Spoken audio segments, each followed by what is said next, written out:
So we're at the Justin Art House Museum, which is also the home of Charles and Leah Justin. And why an art house museum? What's it about? It's marrying architecture and art together. You're an architect. Yeah. Look, the reason we started this was a confluence of several factors. First of all, I was retiring from my practice, and I knew when I was retiring because the founders of SJB had put in a mandatory retirement age, which was 65, so Right. I knew 15 years ahead when I was retiring. We had quite a large collection at that time of art, which was sort of stacked up in a spare bedroom, and we didn't know what to do with it. And also we needed to move out of our house because it wasn't suited for the third stage of our life. Right. And we went to the Lion House Museum in Kew, which was also started by an architect, and we saw what was going on, and that's a house museum. And we looked at each other and said, God, this could be a good idea. And it sort of brought all those things together. Right. And then not long after that, I was driving past this block of land, or had 4 flats on it, and it was up for sale. And I brought Leah around, and I said, "What do you think?" And we went for it. Fantastic. And that was the gestation. So that happened probably about 10, 12 years ago. And who designed this house? Our daughter. Okay, she's an architect. She's an architect, yeah. Wow. So I was keen for her to start her own practice, so I dangled this carrot in front of her, and she took it. And in fact, it was a great collaboration. I'm a great believer in collaboration, and the best results come from that. So basically we put our 2 heads together and worked on it. But she was the official architect. Okay. She did all the documentation and the site inspections around the contract, and so that was great, and she did a terrific job. And and it was challenging. Look, it was a big job for her also, and the other challenge was that, house museums like ours are really rare around the world. I was going to say, how many are there? Well, there's not many. How many in Australia? Well, there's probably only 2 really. Well, depends on how you look. There are a lot of house museums in the sense that it's a house which is turned into a museum where someone used to live there, right? Yes. But where the people are still alive and they are actually engaging with the public like we do is very rare. I reckon you can count them on your hands from around the world, how many there are.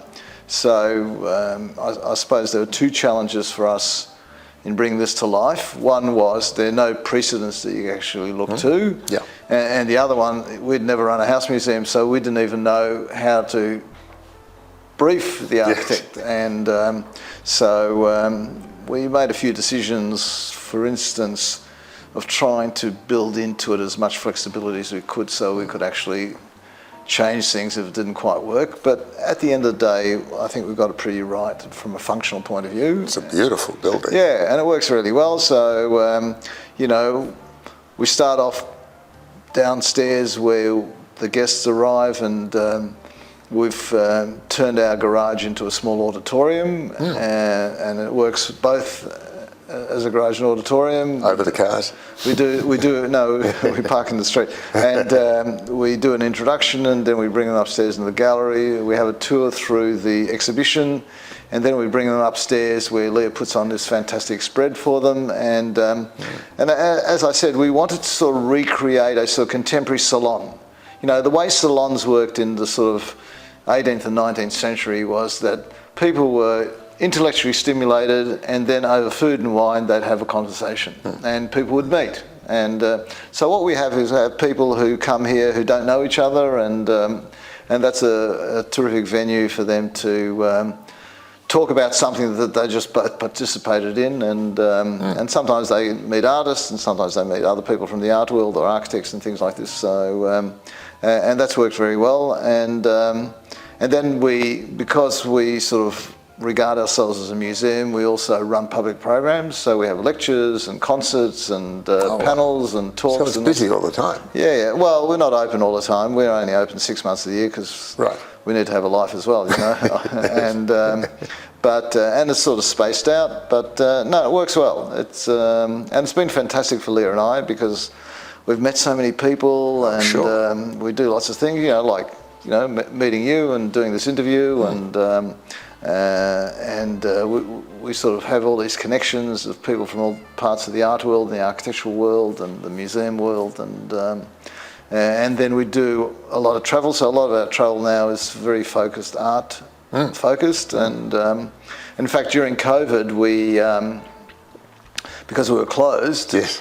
We wanted to be connected to our our followers, and so we ran a series of Zoom talks on art travels, on our art travels. Wow. And which we recorded and we posted on our website. So if you want to have a vicarious trip to the art centres around the world, I'll do it off your website. You can go on our website. That's fantastic. So people say, you guys are like Margaret Pomerantz and David Stratton, because she's all voluble and happy, and I'm sort of dour and Oh, you're not dour at all. Okay, so what this exhibition's about, it's about how artists, who are quite distinct from architects, how they express the world built by man, right?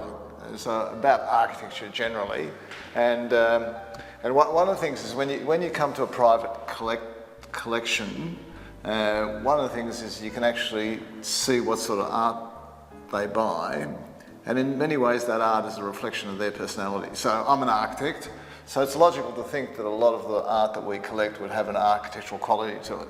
Right. And that's why we thought that we would actually have a exhibition exploring what artists have got to say about architecture. And the way we've curated this exhibition is we've sort of started in that corner and worked our way around in a clockwise direction, following the process of architecture. So we start with conception, we go to documentation, and we go to realisation, and then utilisation, and at the end we've got deterioration. Okay, I was going to ask about that, because that drain pipe or whatever it is, the bath, the bath. Is fascinating. But the thing is that buildings are not dissimilar to human beings in the sense that they have a birth, they have a life, and they have an end point. The only difference between buildings and humans is their chances of reincarnation or resuscitation or reinvention is much greater than it is for human beings, right? So So they're the sort of things we're exploring, and the thing is that there's a difference between artists and architects. What's the difference? Well, the big difference in the way they operate. Well, first of all, buildings are functional and art isn't, right? And architects, therefore, when they're actually creating a building, they've got all these constraints. They have to worry about the client brief. They have to worry about regulations, they have to worry about the budget, they have to worry about legal obligations, they have to worry about time, they have to worry about structural integrity, they have to worry about how useful it's going to be or how well it's going to work. Right. Artists have got none of those constraints. So basically an artist has got total freedom as to what they say and how they say it, and the question is, well, what are they saying? What are they expressing? And one of the things that Leah says in her introduction is that you should regard artists like visual philosophers, because each of them are, in creating the artwork, are saying something about the world that they live in. Yeah. Right? And the question is, what are they saying? In some cases they're saying something profound, and sometimes they're saying something which is not that quite profound. esoteric. Yeah. And so when we look at it, and one of the things that the way we run our tours, we actually engage with our visitors to actually look at the art and talk about it, and try to actually work out what's going on there. So for instance, that work in that corner there by Craig, that's called The Architect. Right. Right now. But it does have some artistic flares to it, a little bit, doesn't it? Yeah. So I'm just interested in the concept of dissecting art and architecture. Right. Because all architecture, as far as I know, apart from pitching a tent, has got some sort of artistic form to it, has it not? Well, yeah. well, that's right, because the thing is that, you know, when I was studying fine arts as part of my architecture course, the reference book I had was actually in 3 sections. Right. Right? There was painting, sculpture and architecture. Right. And all of a sudden I thought, hang on a second, architecture is meant to be an art form as well. So it sort of begs the question, what is the tipping point where architecture goes from being a building to being a work of art, right? And in fact, we've got a lecture by John Gollings in October. He's one of Australia's preeminent architectural photographers. Right. And he's seen more buildings, I guarantee you, than anyone else in Australia, right? And if anyone's equipped to make a judgment as to what are the characteristic that constitutes a building as a work of art, he'd be it. And that's what he's going to talk about. He's going to talk about, of all the buildings he's seen, the ones that have moved him, which he thinks sit in that category, right? And look, the same applies to art. I mean, if you go to the NGV, right? The NGV, which is an encyclopedic art museum, Yes. has got dresses, it's got furniture, it's got chairs, it's got crockery, it's got silverware. All the stuff you find in your home. All pieces of art. Yeah, but they're sitting in a museum as a work of art, and you sort of think to yourself, well, what makes that a work of art? The stuff I've got at home is not a work of art. Or maybe it is, but no one's actually classified it. So that's that, you're sort of looking at that sort of dichotomy between sort of art, which is not useful, and architecture is, but there's a lot of other stuff which is useful, which is categorised as art. And I think it's quite fascinating because, you know, art is what actually gets preserved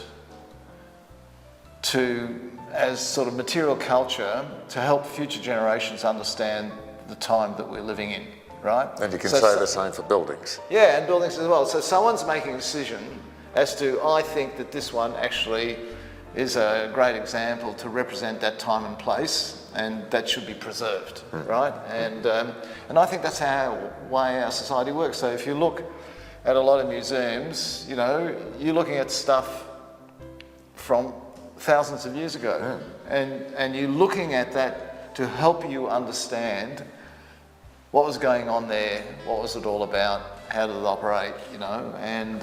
So what does a pyramid say about Egyptian culture at that time? That's right. And also, it also talks a lot about their whole concept of what constitutes death, for instance, because, you know, pyramids is all about... It's a tomb. It's a tomb, yeah, you know, so... And in fact, when we went to Egypt, I was actually flabbergasted to understand that their concept of death was totally different to the Western idea, and also totally different to the sort of antiquity idea, because for them, their idea was death was the main game, the afterlife, and life was actually a prelude to the main game, right? And that's why they prepared themselves so lavishly to go into the afterlife, because they wanted to be ready for there. Whereas we are the opposite. We're the complete opposite. Complete opposite, and that's what you find with all that. Now, whether or not this work would actually last a distance of going into history, I doubt it. But nonetheless, what we're doing it is we're using it in the present to actually engage with people. And, you know, it's fun. And we want to share our experiences and even our JAHM Instagram. It's all for art focus, so it talks about all the art we've seen and all the events related to art and architecture. And a lot of people follow that in terms of just to find out what's going on. All our trips are recorded on it as well. So so we've got a loyal following of people who are vicariously travelling through through the world together with us. That'd be great. Well, Charles, thank you for showing us around and explaining what the gallery's about and showing and talking us through some of those exhibit pieces. It's an absolute pleasure, Well, the thing is, you've been on our website. Our website is really dense. It is. In many ways, we're looking to, because, you know, JAHM's not going to last forever. You know, when Lee and I run out of puff, JAHM's going to close down. And so what we've decided to try and do is record everything and post it on our websites. So our website will become sort of like a sort of a memorial or record of what JAHM was, and so people can actually use it to, if they want to do research or they want to sort of experience stuff, or, look up artists or whatever. So you're really planning, which is terrific. And so we encourage people to do that as well. So tremendous. Thank you very much. Well, fantastic. Lovely to meet you. And likewise. Thanks for being interested in what we do. And thank Leah for the cup of tea.